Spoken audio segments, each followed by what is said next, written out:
you guys would never made it to where you are today? There's a good chance. I was a Math Olympian for the longest time I can Holy remember. shit. Probably like since I was 9, I won like a couple national championships and started doing quantum computing research. I was working on quantum algorithms. I reviewed a paper with a Caltech professor and then went on to do another research in Silicon Valley. Tell me a little bit about how you guys acquired your first customer. I know it was a bank, right? That's probably one of the hardest thing out there to get a bank to sign to anything in such a short amount of time during a YC batch. Yeah.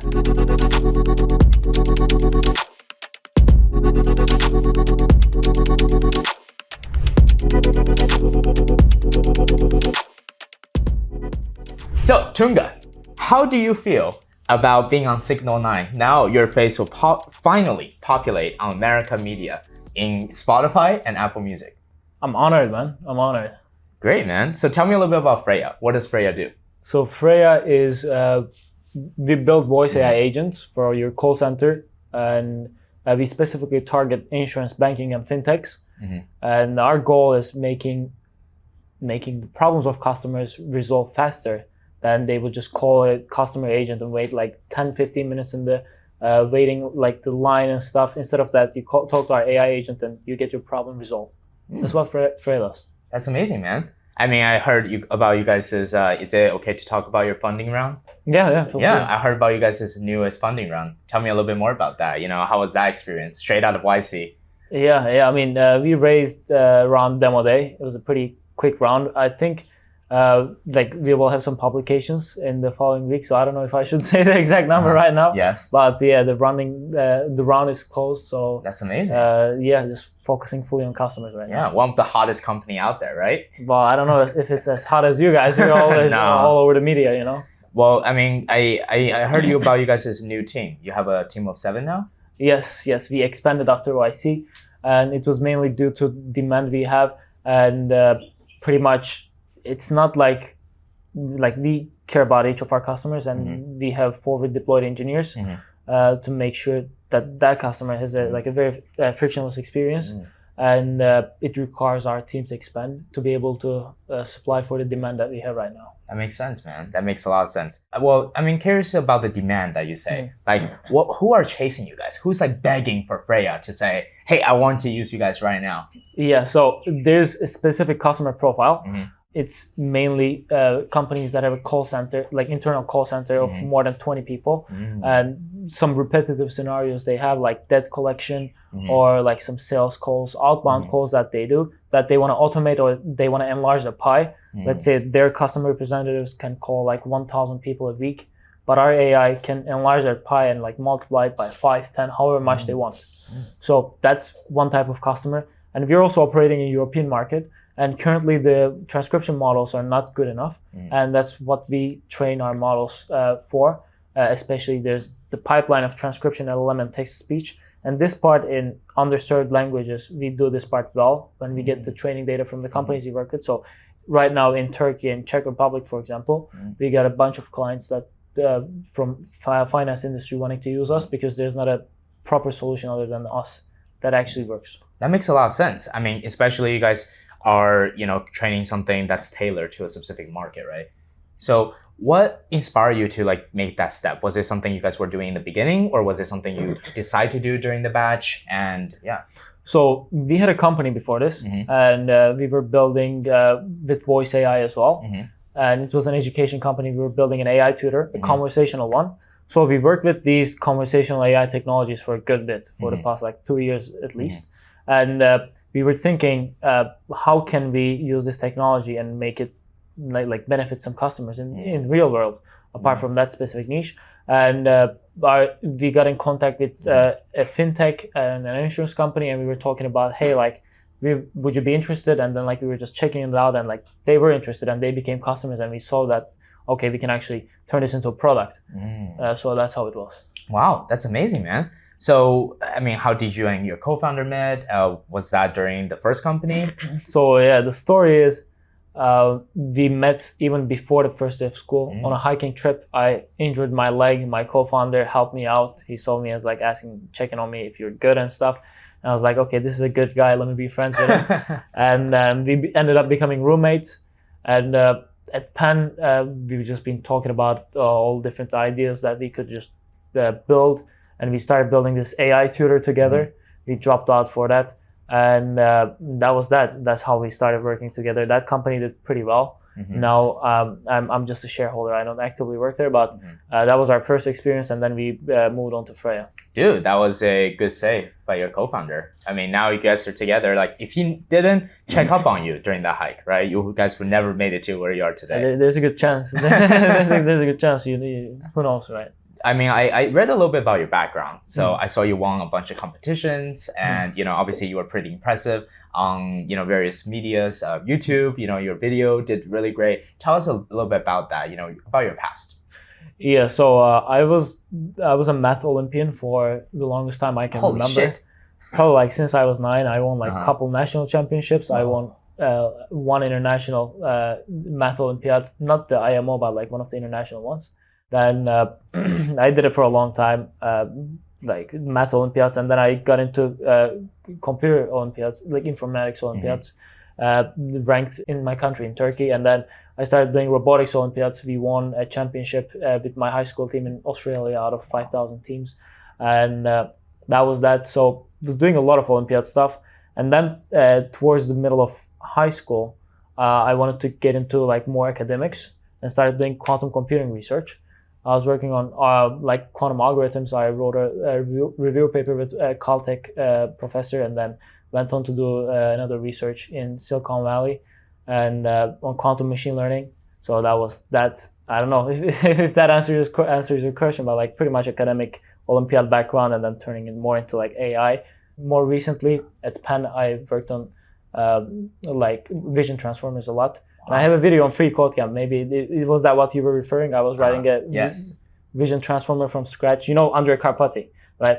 Like the ChatGPT guy. Yes. Yeah. So he has a video on how to like ChatGPT from scratch. So I was thinking, okay, let me do something like that. But then I did it for vision transformers. So that was that. It got like a good bunch of attention. And then we ended up here.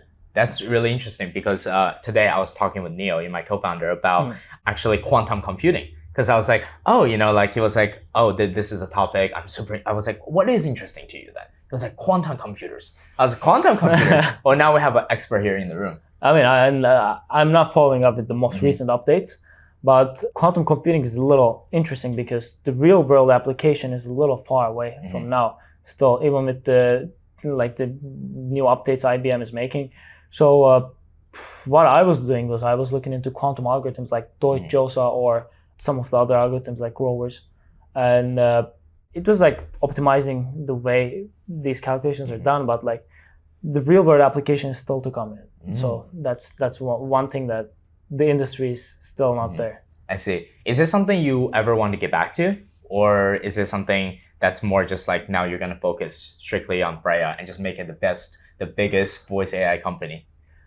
Well, you said it. So, yeah, I'm fully focused on Freya right now because I really like what I do. The moment that sparked my journey with this voice AI, even with my previous company, when which model was it? I think one of the frontier research labs, they released like a text-to-speech model, and it really sounded like a human, and I was like, oh shit, this is gonna transform the whole world. And since then, like GPT came at that, like the voice mode and everything. So that's what made me super interested in it. Like it sounded like a human, and I felt like it could really change things, and which it is actually right now, especially customer service.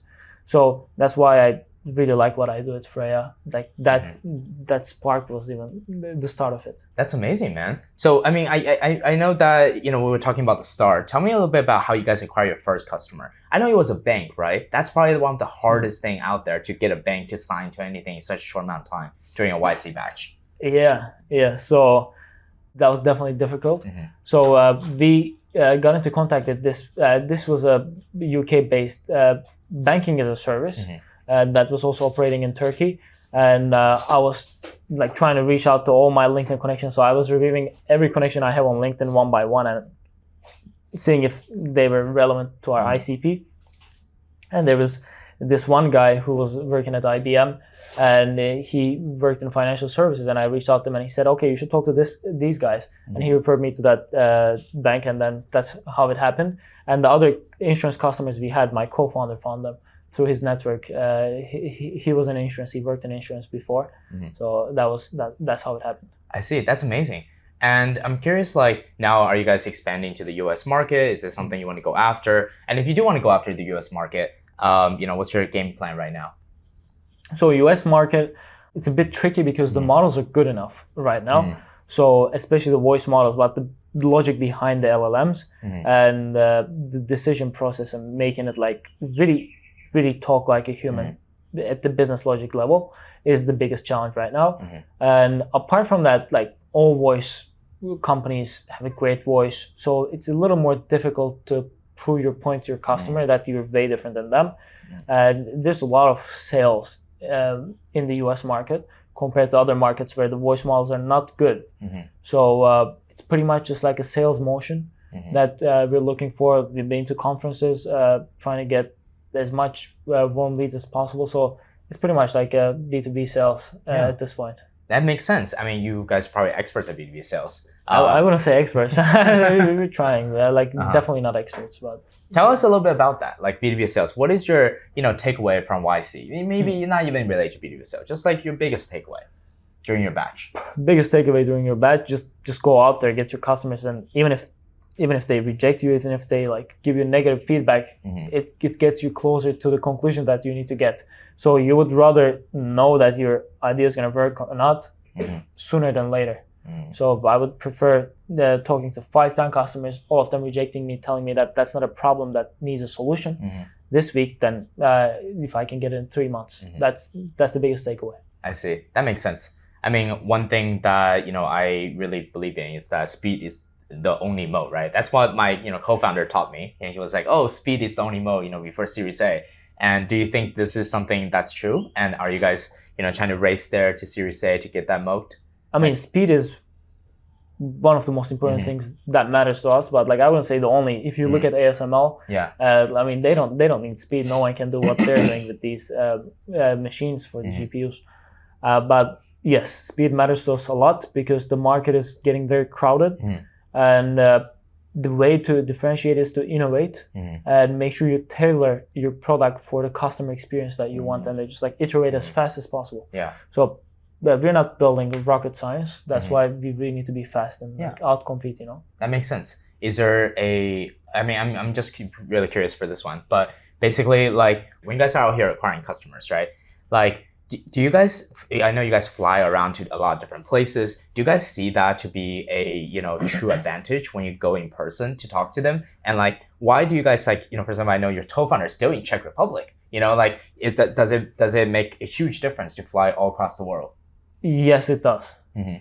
So tell us about your takeaway. Some stories. Yeah, one of the biggest takeaways from YC Sales mini conference was that if you find a conference with your ideal customers, just fly there.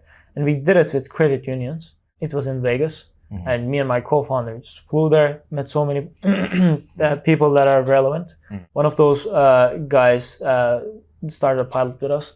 So that's how we just like, maybe we could have done better, but we really felt like going there, talking to your customer it's much more information dense than just talking to them over Zoom, because you can understand them better, I would say. Tell me you gamble a little bit. You play a little blackjack in Vegas. We went all in red, we doubled it, and then we lost. It was pretty much, it was a good time. What do you like to do personally? Like something you really enjoy doing?